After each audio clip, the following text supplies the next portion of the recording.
What's up, guys? You may not recognize it, but this was the Fox body that we took out and had some fun with the other week. So what we've done now is we've stripped this thing all the way down, removed the body panels, engine, transmission, running gear, removed all the glass in the interior so that we can take it into sandblasting. What we do in sandblasting is we make sure that we blast all the crud and junk and paint off of this thing and all the nooks and crannies so that we make sure we have an extra clean platform to start with and build off of. After it's gone through sandblasting, what we're going to do is we're going to take it, put immediately into paint, and throw an epoxy primer on it so that we keep the bare metal protected. Hey guys, welcome back. We're going to do another update about the Fox body that we have sitting here. And speaking of the word Fox body, we've noticed some discussions going on in the comment section down below about why it's called a Fox body or what constitutes a Fox body. So we're going to do a quick history lesson on the Mustang and hopefully clear some of that up for you. So about halfway through 1964, Ford introduced the first generation of the Mustang, and it was wildly popular almost immediately.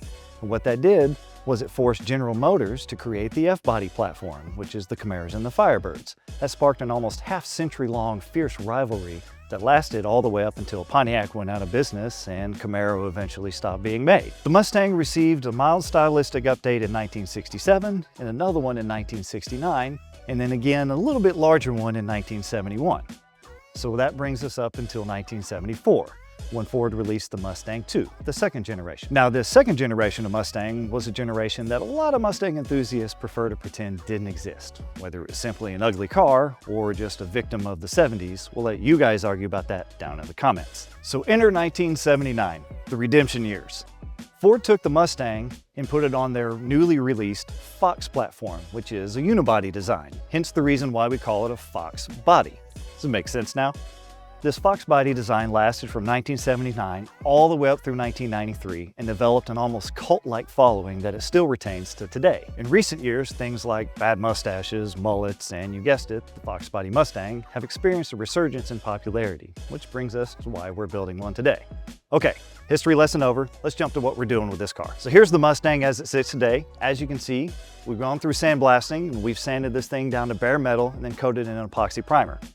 Now, the biggest reason why we sandblast it, we get it down to bare metal, as we mentioned, is we want to make sure that we get rid of any surface impurities, rust, road grime, dirt, any type of surface contaminants that may be left over that can cause a problem later on in the build.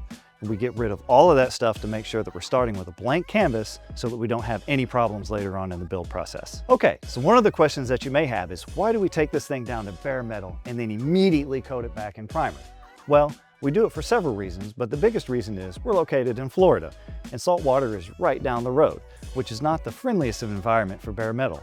It can actually flash surface rust in about 30 minutes. So we take extra special precaution to protect this thing from start to finish throughout the entire process. Speaking of the process, as you can see, we're back here in the metal shop. This is where the basis of the build begins. As you can see, we've got the car sitting here, so let's talk a little bit about what we're going to be doing to it. So, one of the biggest challenges with building a car like this is the fact that it is a unibody design. So instead of having a frame with a body that sits on top, the structural integrity is actually built into the body itself.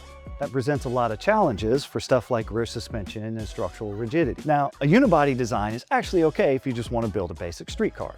Most guys could slap some coilers on this thing and then send it down the road. Well, as you can figure out, we're not most guys. Now, a couple of different things you can do to combat that guys have done in the past. You can do what's called back halving, which is essentially taking a rear frame section, mating it up to the unibody in the back, and that gives you the ability to run a variety of different suspension setups. Up front, you have the option to run something like a bolt-on K-member, which can add structural rigidity to the front of the car, change the mounting points with the suspension, so it depends on which one you go with.